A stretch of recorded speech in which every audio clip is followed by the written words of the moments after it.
آخرین نامه.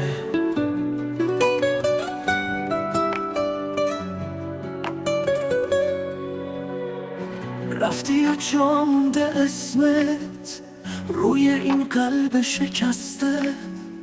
حرفامو نوشتم امشب توی این نامه خسته.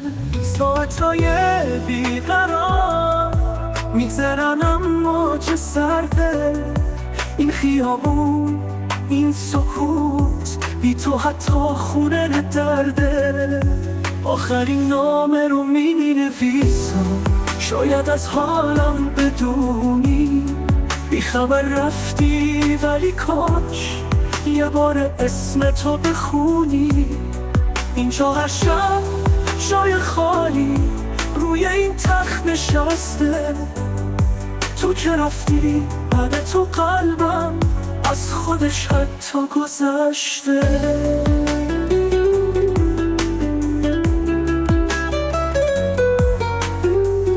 بی هوا سوزوندی این عشق مثل یه شمع رو به خاموش.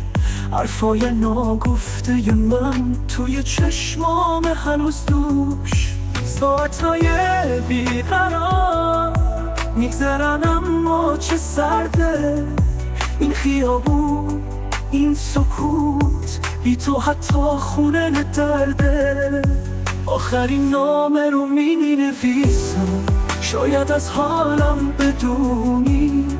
بی خبر رفتی ولی کاش یه بار اسم تو بخونی. اینجا هر شب جای خالی روی این تخت نشسته. تو که رفتی بعد تو قلبم از خودش حتی گذشته.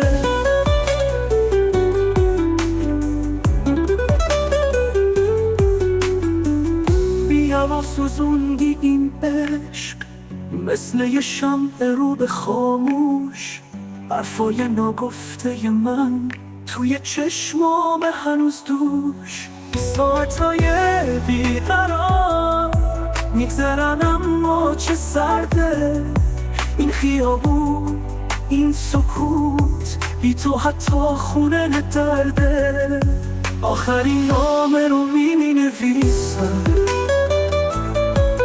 اگه یه روز برگردی شاید این نامه هنوز باشه. اما قلبی که شکست دیگه عاشق نمیشه. آخرین نامه رو مینویسم.